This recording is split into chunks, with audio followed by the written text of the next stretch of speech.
আল্লাহ হয়েছে ইদি ইয়াকুলু আমসালুহুম তরিকাতান ইল্লা বিস্তুম ইল্লা ইয়ামা, এই তোহা তারা আছে, সেখানে তারা আলোচনা করিয়া তাদের ভিতরে সবচেয়ে উত্তম ব্যক্তি যে সে বলবে ইল্লা বিস্তুম ইল্লা ইয়াউমা, আখিরাতের তুলনায় আমরা দুনিয়াতে কয়দিন ছিলাম? মাত্র একদিন ছিলাম।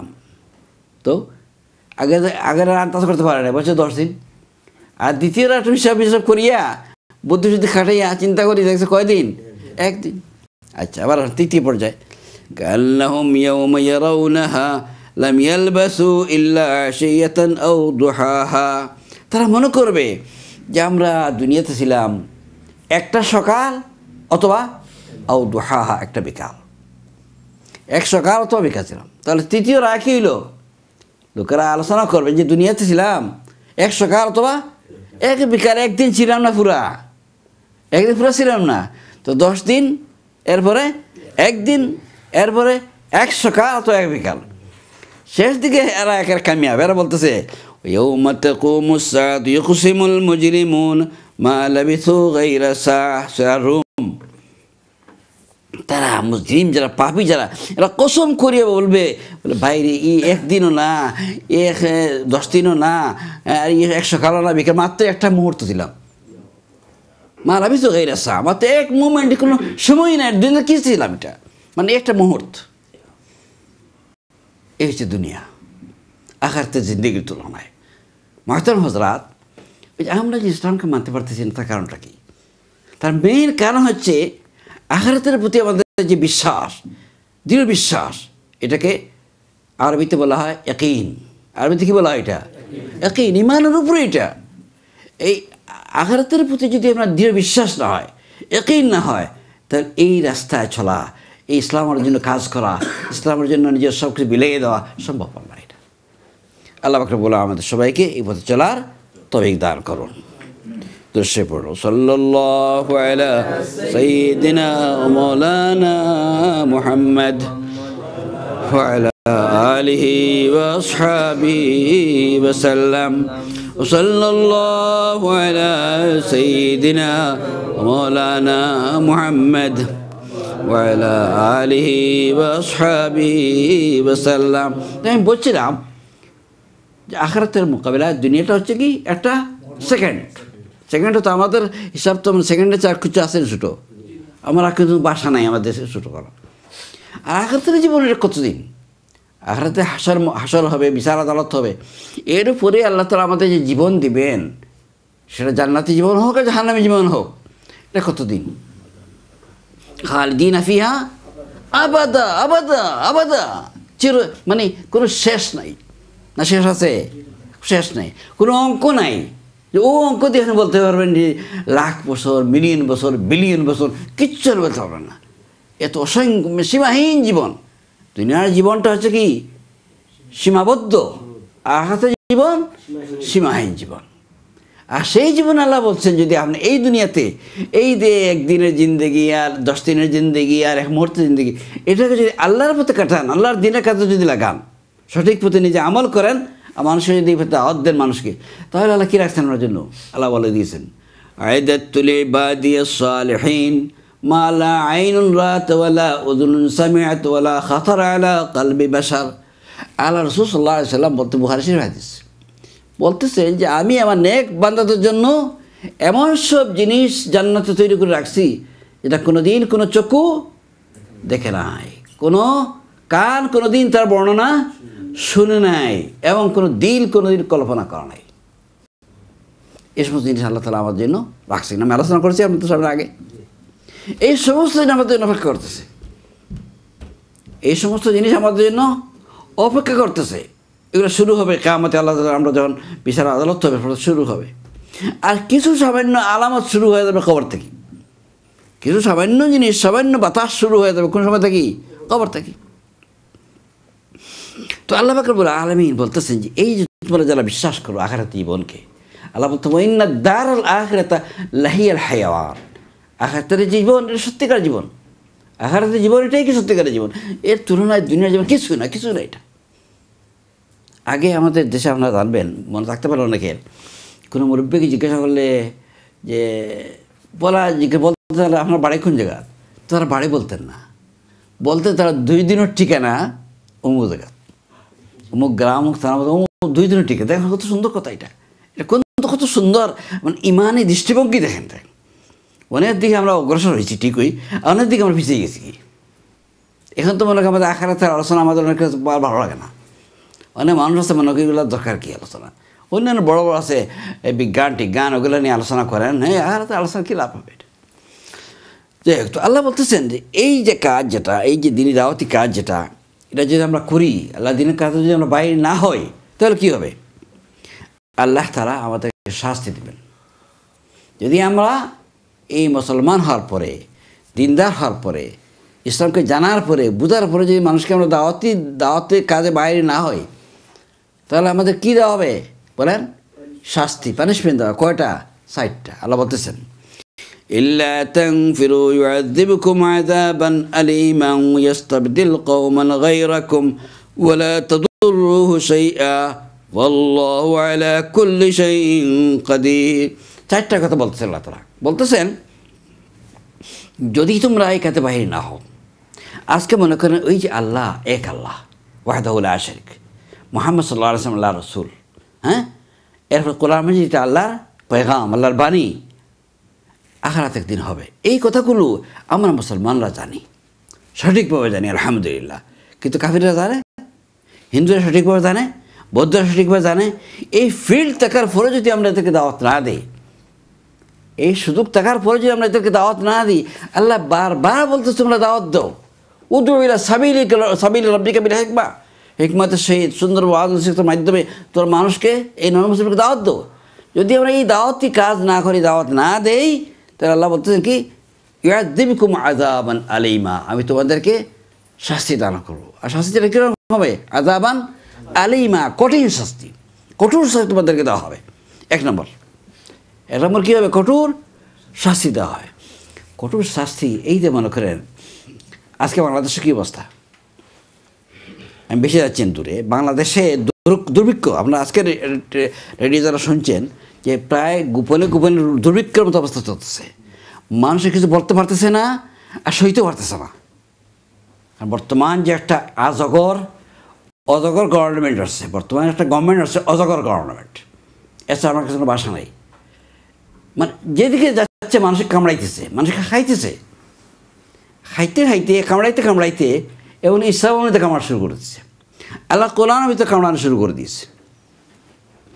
আপনারা যদি ভিতরে দেখবেন যে যাত্রা থেকে শুরু করিয়া যত ধরনের ডান্স, গান, বাজনা, যত ধরনের প্রোগ্রাম আছে, এর সমস্ত তো কোনো বাধা নেই। বাধা কোন কাজে? ইসলামের কোনো প্রোগ্রাম হতে বাধা, ইসলামের কোনো সভা হতে, ইসলামের কোনো সেমিনার হতে, ইসলামের কোনো তাফসির মাহফিল হতে, প্রোগ্রাম হতে, এগুলোতে তারা বাধা। বাতাস কোন দিকে যাচ্ছে দেখেন আপনি, কত বড় দেখেন আল্লাহর গজব এটাকে নিয়ে আসতেছে। সাথে সাথে আরেকটা কাজ যেটা হয়েছে, যেটা আজ পর্যন্ত কোনো গভর্নমেন্ট করার সাহস পায় নাই। এই দেশের, বাংলাদেশের ক্ষমতায় আওয়ামী লীগ গিয়েছে, বিএনপি গিয়েছে, আর বিভিন্ন সরকার গিয়েছে, জানে নাই, কিন্তু কোনো সরকার সাহস করে নাই কোরআনের উপরে হাত দেওয়ার জন্য। কিন্তু বর্তমান সরকার যেটা আছে, অস্থায়ী সরকার, হ্যাঁ, কয়েকদিনের সরকার, এই সরকার হাত দিয়েছে কোরআনের উপরে। কী হাত দিয়েছে আপনারা জানেন তো? এটা না জানেন না, না জানে জেনে নেন। তারা আইন করেছে, আইন পাস হয় নাই, মানে এখন পর্যন্ত উপদেষ্টা পরিষদ থেকে পাস হয়ে গেছে, কারণ সিগনেচার বাকি রয়েছে প্রেসিডেন্টের সিগনেচার পাওয়ার এটা আইন হয়ে যাবে। এটা কি আমরা সবাই জানি যে কোরআনের মধ্যে আল্লাহ তাআলা বলেছেন যে এক ছেলে যা কিছু পাইবে, যতটুকু তার বাপের সম্পত্তি হইবে, 2 বইনে তা পাইবে। তারা মেয়েদের দরদি হয়ে, নারীদের দরদি হয়ে, নারীদেরকে বেশি দেওয়ার খুশ করার জন্য তারা ঠিক করে দিয়েছে কি ছেলে যতটুকু পাইবে, মেয়ে ততটুকু পাইবে। নাউজুবিল্লাহ বললেন আপনারা একবার। আল্লাহর আইনের পরিবর্তন পুরা কোরআনের মধ্যে আয়াত, ইউসিকুমুল্লাহু ফি আওলাদিকুম লিয-যাকারি মিসলু হায্জিল উনসায়াইন, বলেছে কোরআনের মধ্যে আয়াত। এটাকে পরিবর্তন করার সাহস পাচ্ছে। আফসোস এটা এই কিছুদিন আগে শিডিউল হয়ে গেল, গুন্ডিমিথ্যা হয়ে গেল, কত মানুষ মারা গেছে, বাড়ি কোথায় গেল। এটা দেওয়ার পরেও আমাদের কোনো শিক্ষা হয় নাই, শিক্ষা হয় না। আমরা ঘৃণা প্রকাশ করি এই সরকারের বিরুদ্ধে, না ঘৃণা করেন না আপনারা?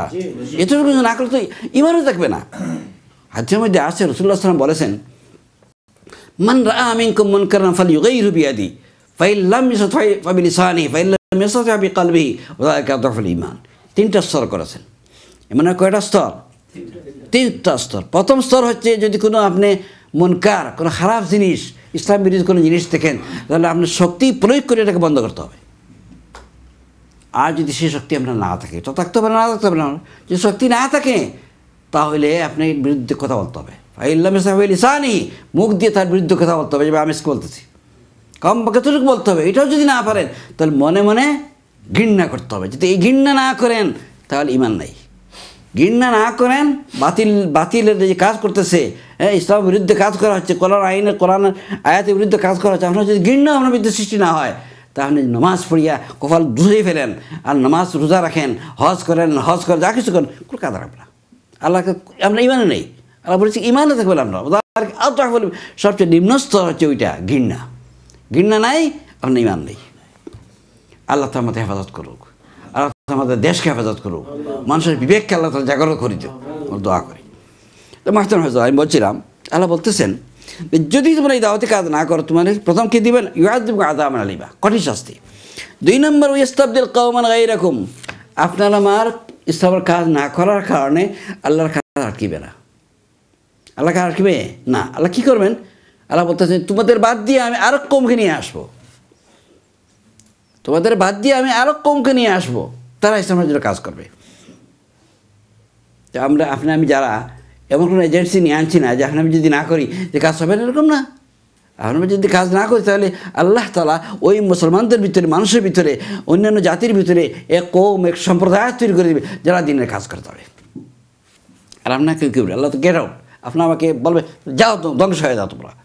ওই তেতাওয়াল্লাহ, তোরা মোহাম্মদ শেষ আয়াত আল্লাহ আবার বলতেছেন, ওই তেতাওয়াল্লাহ ইয়াস্তাবদিল কওমান গায়রাকুম ওয়ালা তাদুররুহু শাইআ, ওই তেতাওয়াল্লাহ ইয়াস্তাবদিল কওমান গায়রাকুম সুম্মা লা ইয়াকুনু আমসালাকুম, যে তোমাদের পরিবর্তন করে আরেকটা দলকে আমি নিয়ে আসবো, আর তারা তোমাদের মতো হবে না, তোমাদের মতো এরকম কৃপণ হবে না, তোমাদের মতো এরকম এই ঘরে বসে কি এরকম তারা, হ্যাঁ, এরকম তোমার নির্জীব হবে না, তারা দিনে কাজ করবে, দাওয়াতি কাজ করবে, মানুষকে দাওয়াত দেবে। তো আমি তো এটা চাই না যে আল্লাহ তাআলা আমাদেরকে ধ্বংস করে দিয়া কেন আরও কম করে নিয়ে আসো, এটা চাই আমি চাই না। তাহলে কী করতে হবে? দাওয়াতি কাজ করতে হবে। দাওয়াতি কাজ করলে এই মসজিদের অবস্থা, এই শ্রোতাদের অবস্থা এরকম থাকতে পারে না। আরেকজন আমাকে বলবে আমি দাওয়াত দিব, কত বলা তো হচ্ছেই, আমার মুখ খুলতে হবে, সবাইকে মুখ খুলতে হবে। কী করতে হবে বলে? মুখ খুলতে হবে। প্রত্যেক দিন কমপক্ষে 2-3 জন দাওয়াত দেন, আর কিছু না আপনার ওই তাফসীরে দাওয়াত দেন। মনে করেন এটা আল্লাহ আমি তো কিছু পারতেছি না, ওই দাওয়াতটাই দিতেছি, হিসাব করে সপ্তাহ কয়েকজনকে দাওয়াত দিছি, দেখবেন আল্লাহ তাআলা আপনাকে আপনার আমলের ভিতরে, কাজের ভিতরে আল্লাহ তাআলা বরকত দান করবে। 3 নম্বর হচ্ছে ওলা তাদুররুহু শাইআ, আল্লাহর কোনো ক্ষতি করতে পারবেন না। আর যদি গুসা করিয়া, অবহেলা করিয়া যদি দাওয়াতি কাজ না করেন তাহলে আল্লাহর কোনো ক্ষতি করতে পারবেন? হ্যাঁ, কেউ পারবেন না। আল্লাহু আকবার। কি জন্য পারবেন না? 4র্থ নম্বর আল্লাহ বলছে ওয়াল্লাহু আলা কুল্লি শাইইন কাদির, সব কিছুর উপর ক্ষমতাবান কে? আল্লাহ। আল্লাহর কেউ ক্ষমতা নেই, কেউ আল্লাহর সাথে পাঞ্জা ধরে টিকে থাকতে পারবে না, বলে দিচ্ছেন আল্লাহ, পরিষ্কার বলে দিচ্ছেন। আচ্ছা, এরপরে আল্লাহ তাআলা বলতেছেন, ওয়ার্নিং দিচ্ছেন যে তোমরা যদি কাজ না করো তাহলে তোমাদেরকে শাস্তি দিব, তোমাদের পরিবেশ অন্য কমকে নিয়ে আসবো, আল্লাহর কোনো ক্ষতি করতে পারবে না, আল্লাহ মহা শক্তিশালী। এরপরে বলছেন ইল্লা তানসুরু ফাকাদ নাসারাহুল্লাহু ইয খাজাহু আল্লাযীনা কাফারু সানিয়া ইসনাইনি যুমা ফিল গারি ইয়াকুলু লিসাহিবিহি লা তাহজান ইন্নাল্লাহা মা'ানা। আল্লাহ বলছেন নতুন না, আমি আমার রাসূলকে আল্লাহ সাহায্য করেছি। এই দিনের কাজ যেটা, এই যে আমরা যে দিনের কাজ যেটা, মেইন দায়িত্ব কার? নবীদের কাজ। মেইন দায়িত্ব কার? নবীদের। আমি যারা উম্মত, নবীদের উম্মত যারা, তাদের কাজ হচ্ছে নবী সাহায্য করা, মেন কাজ হচ্ছে নবীদের। তো আল্লাহ বলতেছেন যে তোমরা যদি কাজ না করো তাহলে মনে রাখিও আমি আমার নবীকে এর আগেও সাহায্য করেছি। নবীর যে দিন, এই দিনকে আমি আগেও কীভাবে সাহায্য করেছি? আল্লাহ বলতেছেন যে যখন মক্কার লোকেরা মুহাম্মদ রাসূলুল্লাহ সাল্লাল্লাহু আলাইহি সাল্লামকে মক্কা থেকে বাহির করে দিল, আর রাসূল যখন কি ছিলেন? সারিয়া সুনাইন, 2 জনের ভিতরে দ্বিতীয় ব্যক্তি। আপনাদের জানা আছে যে মক্কাতে যখন হযরত মদিনায় হিজরত করেন তখন যে গারে সুরে যখন হুজুর ছিলেন, মক্কা ত্যাগ করে আসার সময়, তখন কে ছিলেন? হযরতে আবু বকর রাদিয়াল্লাহু আনহু রাসূলুল্লাহর সামনে ছিলেন, আর রাসূলুল্লাহ সাল্লাল্লাহু আলাইহি ওয়াসাল্লাম 2 জন ছিলেন। তো আল্লাহ বলতে ওই কোটার আল্লাহ বলতেছেন ঈদ হুমা ফিল গার, তার গারে কজন ছিলেন? 2 জন ছিলেন, আর 2 জনের দ্বিতীয় ব্যক্তি ছিলেন মুহাম্মদ সাল্লাল্লাহু আলাইহি ওয়াসাল্লাম। আল্লাহ বলতেছেন যে রাসূলুল্লাহ সাল্লাল্লাহু আলাইহি ওয়াসাল্লাম তখন বলছিলেন ইয ইয়াকুলু লিসাহিবি, তার সাথীকে বলছিলেন, কি বলছিলেন? লা তাহজান ইন্নাল্লাহ মা'ানা। কোন সময়? কথা চিন্তা করে দেখেন, এই তারা বাইরে হয়েছে 2-3 দিন তারা পুরস্কার ঘোষণা করেছে যে কেউ যদি মুহাম্মদকে পাও, আবু বকরকে পাও, তাহলে আমি আর কেউ 100টা উট দিব তোমাদেরকে পুরস্কার। এই পুরস্কারের লোভে অনেক লোক বাইরে হয়েছে। বাইরে খুঁজ করতে করতে করতে তারা গারে সুরের একেবারে সামনে এসে পৌঁছে গেছে। গারে সুরের একেবারে সামনে পৌঁছে গেছে। আল্লাহু আকবার। আল্লাহ তাআলা বলতেছেন কি, আল্লাহ তাআলা রাসূলকে বাঁচাইছে। কীভাবে বাঁচাইছেন? মাকড়সার ঝাল দিয়ে। আল্লাহু আকবার। একটা মাকড়সা জাল বলে ফেলছে, তারা ভিতরে ঢুকতে চাচ্ছে, কেউ কেউ বলতে ঢুকে দেয়। আর বললে কী ঢুকবে এখানে, দেখা অতদিন মাকড়সার জালে কী ঢুকবে এখানে, কেন কেউ নাই ভিতরে। অত সমস্ত কথাবার্তা শুনতেছেন, কে শুনতেছেন? মুহাম্মদ সাল্লাল্লাহু আলাইহি ওয়াসাল্লাম। এবং আবু বকর রাদিয়াল্লাহু আবু বকরের জন্য, তার নিজের জন্য চিন্তা না, তার চিন্তা কার জন্য? মুহাম্মদ রাসূলুল্লাহ সাল্লাল্লাহু আলাইহি ওয়াসাল্লাম। এই জন্য চিন্তিত হয়ে গেছেন, কিছুটা অস্থির হয়ে গেছেন। আল্লাহ পাক রব্বুল আলামিন তার হাবিবের মাধ্যমে কি বললেন? হাবিব বলে দিলেন, হে আবু বকর, লা তাহজান ইন্নাল্লাহ মা'ানা। কোনো চিন্তা করো না, লা তাহজান, কোনো চিন্তা করো না, ইন্নাল্লাহ মা'ানা, আল্লাহ আমাদের সাথে আছেন, আল্লাহ আমাদের সাহায্য করবেন। আল্লাহ আমাদের সাথে মানে কি? আল্লাহ আমাদের সাহায্য করবেন। আর আল্লাহ যদি সাহায্য করে, তো কোনো শক্তি নাই তার মোকাবেলা করার। না শক্তি আছে কারো? নাই। আল্লাহ বলতেছেন লা তাহজান ইন্নাল্লাহ মা'ানা ফানজালাল্লাহু সাকিনাতাহু আলাইহি। আল্লাহ পাক রব্বুল আলামিন তার রাসূলের ভিতরে আবু বকরের কি দান করলেন? সান্ত্বনা দান করলেন, এমনভাবে দিলটা শান্ত করে দিলেন, কোনো ভয়ভীতি নাই। আর কি করলেন? ওয়া আইয়াদাহু বিজুনুদিন লাম তারাউহা, এমন সব সৈন্য দ্বারা সাহায্য করলেন কেউ দেখে নাই। এমন সৈন্য দ্বারা সাহায্য করলেন যে কেউ দেখে নাই, এমন সৈন্য দ্বারা আল্লাহ কী করলেন? সাহায্য করলেন। এই যে সৈন্যদেরটা আল্লাহ তাআলা তার ভিতরে ঢুকিতে পারেন, ঢুকিয়ে এদেরকে এই যে এখানে সরাই আনলেন। যে কে সরাই আনলো? আল্লাহ তাআলা সরাই আনলেন। আল্লাহ বলতেন এমন সৈন্য দিয়ে আমি সরাই আনছি, তোমরা কেউ দেখো নাই, লাম তারাউহা। আল্লাহ বলে দিয়েছেন وجعل كلمة الذين كفروا السفلى وكلمة الله العليا। আল্লাহ দুনিয়ার কাফিররা চায় ইসলামকে নিচু করে দিতে। দুনিয়ার কাফিররা কি চায়? ইসলামকে নিচু করে দিতে। নিচু মানে কি? ধ্বংস করে দিতে চায়। কাফিররা কি চায়? ধ্বংস করে দিতে। কাফিরদের বন্ধু দ্বারা, বান্ধবী দ্বারা চায় ইসলামকে ধ্বংস করে দিতে। আল্লাহ কি চান? ও কালিমাতুল্লাহি আল উলিয়া, আল্লাহ চায় এটাকে উঁচু করতে। হ্যাঁ, তো আল্লাহ যদি উঁচু করতে চান, তো পূর্ণ একটা ক্ষমতা আছে, এটাকে নিচু করতে পারবে, ধ্বংস করে দিতে পারবে? কোনো ক্ষমতা নাই। আচ্ছা, আর বিভিন্ন জায়গায় আসছে এটা যে আল্লাহ তাআলা মানুষকে বলতেছেন এই যে দিনই কাজ, যেটা এই কাজটা আল্লাহর কাজ। আমি যে আর কাজে আল্লাহ বলতেছেন ইয়া আইয়ুহাল্লাযীনা আমানু কুনু আনসারাল্লাহ, হে ঈমানদাররা, হে মুমিনেরা, তোমরা সাহায্য করো কাকে? আল্লাহকে। তো আল্লাহকে সাহায্য করে কি? টাকা পয়সা, কাপড় চোপড় কিছু দরকার আছে? আল্লাহ কোনো দরকার নেই। এই যে আল্লাহর নবীকে সাহায্য করা, আল্লাহর দ্বীনে সাহায্য করা, এটা কি? এটা হচ্ছে আল্লাহকে সাহায্য করা। আল্লাহ বলতেছে কামা ক্বালা ঈসা ইবনে মারইয়াম লিল হাওয়ারিয়িন, ঈসা ইবনে মারইয়াম যখন তার সাথীদেরকে বলছিলেন মান আনসারি ইলাল্লাহ, আল্লাহর ব্যাপারে আমাকে কে সাহায্য করে আসো, তখন ঈসা আলাইহিস সালাম সাথীরা কি বলছিল? কালাল হাওয়ারিয়ুনা নাহনু আনসারুল্লাহ, তারা বলছিল যে আমরা সাহায্য করব, আল্লাহকে আমরা সাহায্য করব। সুতরাং আপনাকে আমাকে আজকে বুঝতে হবে কি, যে এই যে আল্লাহর দিনের যে কাজ, এই কাজ করা মানে কাকে সাহায্য করা? আল্লাহকে সাহায্য করা, আল্লাহ রাসূলকে সাহায্য করা। আর আল্লাহকে, আল্লাহ রাসূলকে যদি আপনি সাহায্য করেন, কী লাভ কীবে? আল্লাহ পরিষ্কার বলে দিয়েছেন কোরআন শরীফে আয়াত সূরা মুহাম্মদ, ইয়া আইয়ুহাল্লাযীনা আমানু ইন তানসুরুল্লাহ ইয়ানসুরকুম ওয়া ইউসাব্বিত আকদামাকুম, হে ঈমানদার লোকেরা, তোমরা যদি আল্লাহকে সাহায্য করো, তাহলে আল্লাহ তোমাদেরকে সাহায্য করবে। আর কি করবে? দ্বীনের উপর তোমাদেরকে ইস্তেকামত, সেই দৃঢ়তার সাথে থাকতে পারবে। মাহতারাম হাজরাত, এই যে যুগে যুগে এটা কী হয়েছে? বাতিলপন্থীরা, ইসলাম বিরোধীরা চাইছে আল্লাহর কলিমাকে ধ্বংস করার জন্য, আল্লাহর কলিমাকে নিচু করার জন্য। আগেও চাওয়া হয়েছে, এখনও চাওয়া হয়েছে, এখনও চাচ্ছে। আগে চাওয়া হয়েছে কোন সময়? মক্কার লোকেরা চাইছিল ইসলাম, চায় নাই, মুহাম্মদ সাল্লাল্লাহু আলাইহি ওয়াসাল্লামকে বাইরে করে দিছে, মুসলমানদেরকে বাইরে করে দিছে। চাইছে তো ইসলাম ধ্বংস হোক, তারা চাইছে না, চেয়েছে না, কিন্তু পারছে? কী বলে পারছে? মক্কার লোকেরা পারছে তো ইসলাম ধ্বংস করে দিতে পারে নাই। ঠিক এভাবে মানে বদরের যুদ্ধতে যারা গিয়েছিল ইসলাম বিরোধী, তারা কি চায় না ইসলাম ধ্বংস হয়ে যাক, এটা চায় কিনা, চাইছিল কিনা, কিন্তু পারছে ধ্বংস করতে পারে নাই। ঠিক এই অবস্থা অহুদের যুদ্ধে, ঠিক এই অবস্থা হুনাইনের যুদ্ধে, এই অবস্থা হয়েছে আপনার আহজাবের যুদ্ধে, আরও অনেক সময় হয়েছে, কিন্তু ইসলামকে কেউ ধ্বংস করে দিতে পারে নাই। কি জন্য পারে নাই? আল্লাহ চাইছেন কি, কালিমাতুল্লাহি আল উলিয়া, আল্লাহ চাইছেন এটাকে উৎসাহ করতে, আল্লাহ চাইছেন এটাকে বিজয় দান করতে। যার ফলে বদর থেকে শুরু করে আমরা দেখলাম যে সর্বাবস্থায় সব সময় আল্লাহ তাআলা কি ইসলামকে বিজয় করে দিয়েছেন। এরপরে হুজুর আকরাম সাল্লাল্লাহু আলাইহি ওয়াসাল্লাম মক্কা বিজয়ের মাধ্যমে এই ইসলামকে আল্লাহ তাআলা মক্কার ভিতরে, আরব জাহানের ভিতরে বিজয় দান করে দিলেন। আচ্ছা, এই বিজয় দেওয়ার পরে এরপরে এখনও সে আল্লাহ সাহায্য করতেছেন না, করতেছেন না? এখনও আল্লাহ তাআলা কাফিরেরা, আল্লাহু আকবার, আমরা শুনবেন যে হাজার হাজার বই পত্র লেখা হচ্ছে ইসলামের বিরুদ্ধে, মুহাম্মদ রাসূলুল্লাহ সাল্লাল্লাহু আলাইহি ওয়াসাল্লামের বিরুদ্ধে। তাহলে চিন্তা করলে দেখবেন রাত দিন এবং হাজার হাজার মানুষের কাজ করতেছে ইসলামের বিরুদ্ধে, মুহাম্মদ সাল্লাল্লাহু আলাইহি ওয়াসাল্লামের বিরুদ্ধে, কিন্তু পারতেছে না। যত কাজ করতেছে আল্লাহ তাআলা অন্য দিক দিয়ে কাজকে অগ্রসর করে দিচ্ছেন।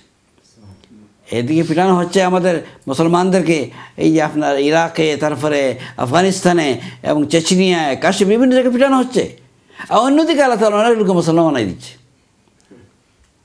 আপনারা শুনছেন তো, এটা প্রায় 34,000 মানুষ আমেরিকার এই যে ঘটনা হওয়ার পরে এই কয়েক বছরের ভিতরে মুসলমান হয়ে গেছে। 22,000 মানুষেরা ইউরোপের ভিতরে মুসলমান হয়েছে। এই যেগুলো কে করাচ্ছে? এগুলা আল্লাহ তাআলা করাচ্ছে। এটা আল্লাহ সাহায্য। এটা কোনটা? এটা হলো এই যে জাআলা কালিমাতাল্লাযীনা কাফারুস সুফলা ওয়া কালিমাতুল্লাহি আল উলিয়া। কাফিররা চায় আল্লাহর কালিমাকে বুলন্দ, ধ্বংস করে দিতে, নিচু করে দিতে। আল্লাহ চান কি এটাকে বিজয় লাভ করতে। ইনশাআল্লাহ একদিন এক সময় আসবে যে সারা দুনিয়ার ভিতরে আল্লাহ তাআলা ইসলামকে কায়েম করে দেবেন, আল্লাহ তাআলা বিজয় দান করবেন। আল্লাহ তাআলা বলে দিচ্ছেন, আল্লাহ তাআলা বলতেছেন, ইনফিরু খিফাফান ওয়া থিকালান ওয়া জাহিদু বিআমওয়ালিকুম ওয়া আনফুসিকুম ফি সাবিলিল্লাহ। হে মুসলমানেরা, তোমরা যারা কোরআনে বিশ্বাস করো, তোমরা যে আল্লাহকে বিশ্বাস করো, তোমরা আখিরাতের প্রতি বিশ্বাস করো, তোমাদেরকে নির্দেশ দিচ্ছি কী করো, তোমরা হালকা হও অথবা ভারী হও। এর অর্থ কী? হালকা হও, ভারী হও। এর অর্থ হচ্ছে এটা যে তোমাদের আগ্রহ সহকারে হোক অথবা অনাগ্রহ সহকারে হোক, হ্যাঁ, এবং সরঞ্জাম তোমাদের থাকুক না থাকুক, পরিবেশ অনুকূল হোক অথবা প্রতিকূল হোক, তোমরা স্বাস্থ্যবান হও অথবা দুর্বল হও, সর্বাবস্থায় যার যতটুকু ক্ষমতা আছে সব কী করো, দাওয়াতে বাইরে দাও। কে বলতেছেন এটা? আল্লাহ। ইনফিরু খিফাফান ওয়া থিকালান ওয়া জাহিদু বিআমওয়ালিকুম ওয়া আনফুসিকুম ফি সাবিলিল্লাহ। জান ও মাল দিয়ে, সময় দিয়ে তোমরা আল্লাহর প্রতি জিহাদ বাইরে দাও। মাহতারাম ভাতা, আসলে মুষ্টি মসজিদ 10 মানুষ চিন্তা করা লাগিয়ে দেয়, এই সামান্য রিয়ালিটিতে যদি দাওয়াতের খাতের মধ্যে লাগিয়ে দেয়, তাহলে 1 বছর যাবে না, 6 মাসের ভিতরে এই অবস্থা পরিবর্তন করতে পারে। কিন্তু এদেরকে দেওয়ানো হতে হবে, এদেরকে চিন্তা ভাবনা করতে হবে, প্ল্যান প্রোগ্রাম করে বাইরে হতে হবে। আপনারা এই বাইরে হতে রাজি আছেন? চেষ্টা করবেন তো ইনশাআল্লাহ? ইনশাআল্লাহ। আল্লাহ বলতেছেন, যালিকুম খায়রুল লাকুম ইন কুনতুম তা'লামুন। আল্লাহ বলতে এটাই তোমাদের জন্য উত্তম যদি তোমরা বুঝতে পারো। যদি তোমরা বুঝতে পারো তো এটাই তোমাদের জন্য কি উত্তম। মুহতারাম হযরত, আমরা অনেক সময় আমরা মসজিদে আলোচনা শুনলে আমরা বুঝি এগুলা, কিন্তু বাস্তবে আমরা এই কাজ করি না, কাজ করি না। মনে করতে হবে এটা আপনি নিজের জন্য করতেছেন। যা কিছু এই জন্য আমি আল্লাহ তাআলা বারবার এক আয়াতের ভিতরে আল্লাহ বলতেছেন, ইয়া আইয়ুহাল্লাযীনা আমানুত্তাকুল্লাহা ওয়াল তানজুর নাফসুম মা কদ্দামাত লিগাদ। আপনি আমি আজকে আসি, আরও যে 1 বছর থাকতে পারবো, 10 বছর থাকতে পারবো, কোনো গ্যারান্টি আছে? গ্যারান্টি নেই। এখন আল্লাহর কাছে যদি আমরা যাই, কালকে চলে যাই, পরশু চলে যাই, কী নিয়ে যাচ্ছি? আল্লাহর জন্য কী করেছি? এখন যদি মানে আল্লাহ দিনের জন্য কিছু কাজ করে যাই, 10টা মানুষকে যদি আল্লাহ পথে এনে দিয়ে দেয়, হ্যাঁ, 10টা মানুষকে যদি কর্মী বানিয়ে দেয়, 10টা মানুষকে যদি 5টা মানুষকে যদি এই পথ ধরাই দেই, তাহলে আল্লাহ কিছু করতে পারি না। এই সামান্য কাজটা করেছি, আল্লাহ তুমি কবুল করে নাও, এটা তো বলতে পারবো আমরা। কোনো গ্যারান্টি নেই যে আপনি 1 বছর, 10 বছর, 5 বছর বাঁচিয়ে থাকতে পারবেন, কোনো গ্যারান্টি নেই। মারতাম এটা মনে করি আমাদের কী করতে হবে, আল্লাহর দিনের দাওয়াতি কাজ আমাদের বাড়িয়ে চলতে হবে। এই দাওয়াতি কাজ যে বাইরেও লাগে, ঘরের ভিতরে করতে হবে, নিজের ছেলে মেয়েদের প্রতি করতে হবে, নিজের বিবিদের জন্য করতে হবে, বিবিদেরকে আল্লাহর দিনের কাজে লাগাইতে হবে, ছেলে মেয়েদেরকে লাগাইতে হবে কাজে, সবাইকে মিলিয়ে এই কাজ